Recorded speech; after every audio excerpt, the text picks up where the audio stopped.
अस्सलाम वालेकुम दोस्तों, मेरा नाम है इशफाक अहमद अब्बासी और आप देख रहे हैं हमारा यूट्यूब चैनल जानिए विद इशफाक अब्बासी। आज हम साइंस की नज़र से देखेंगे कि जब बंदा मर जाता है, मुर्दा हालत में होता है, तो उसको जब कब्र में रखा जाता है तो उसके साथ क्या मामलात होते हैं। दीनी पॉइंट ऑफ व्यू से हमें बहुत से उलमा से अपना बड़ी रहनुमाई मिलती रही है, लेकिन आज हम साइंस की नज़र से हम मुर्दे की तदफीन के हवाले से बात करेंगे। नंबर 1 कि जब तदफीन हो जाती है तो उसके तकरीबन 24 घंटे यानी कि एक दिन के बाद इंसान की जो आंतें होती हैं उनमें से कीड़े जो है ना वो पैदा होना शुरू हो जाते हैं। और ये अमल इतना तेजी से सरगर्मी अमल होता है कि जो मुर्दा के पखाने के रास्ते से निकलना शुरू हो जाते हैं और साथ ही साथ नाकाबिले बर्दाश्त जो स्मेल होती है वो फैलना शुरू हो जाती है। इससे क्या होता है कि वो दूसरे जो दरअसल अपने हम जो शोभा कीड़े होते हैं उनको दावत देते हैं और इससे क्या होता है कि ये ऐलान होते ही बिच्छू और इस तरह के जितने भी कीड़े मकोड़े होते हैं वो इंसान के जिस्म की तरफ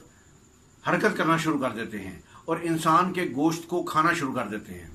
उसके बाद क्या होता है कि तदफीन के 3 दिन के बाद क्या होता है कि सबसे पहले बंदे की नाक तब्दील होना शुरू हो जाती है, यानी कि नाक एक तरफ ढलनी शुरू हो जाती है और ये वो नाक है जिसके लिए इंसान सारी उम्र उसको ऊंचा रखने के लिए सबसे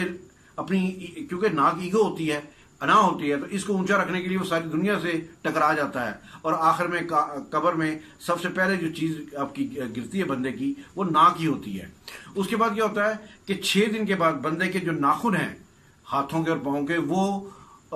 उतरना शुरू हो जाते हैं। 9 दिन के बाद बाल गिरना शुरू हो जाते हैं और इंसान के जिस्म पर कोई बाल नहीं रहता और पेट जो है वो फूलना शुरू हो जाता है।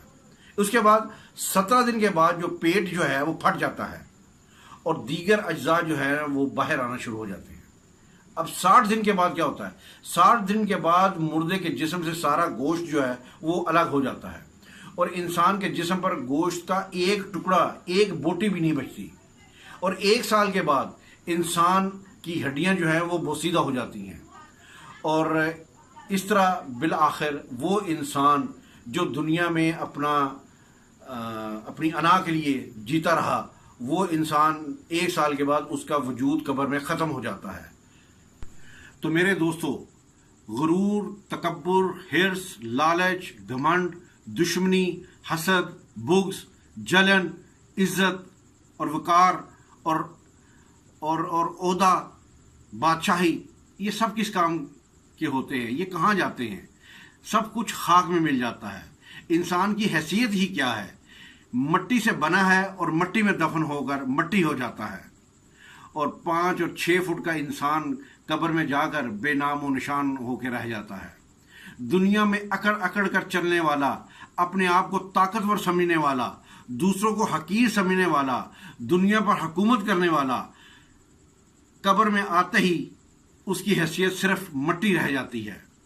लिहाजा इंसान को अपनी अबदी और हमेशा की जिंदगी को खूबसूरत और पुरसुकून बनाने के लिए हर लम्हा फिक्र करनी चाहिए, अल्लाह को याद करना चाहिए, हर नेक अमल और इबादत में इखलास पैदा करना चाहिए और ख़ात्मा बिल खैर की दुआ करनी चाहिए। अगर आपको हमारी ये वीडियो अच्छी लगी हो तो अपने दोस्तों से शेयर कीजिएगा, इसको सब्सक्राइब कीजिएगा, लाइक कीजिएगा और अपना दोस्तों से शेयर कीजिएगा। अस्सलाम वालेकुम रहमतुल्लाहि व बरकातहू।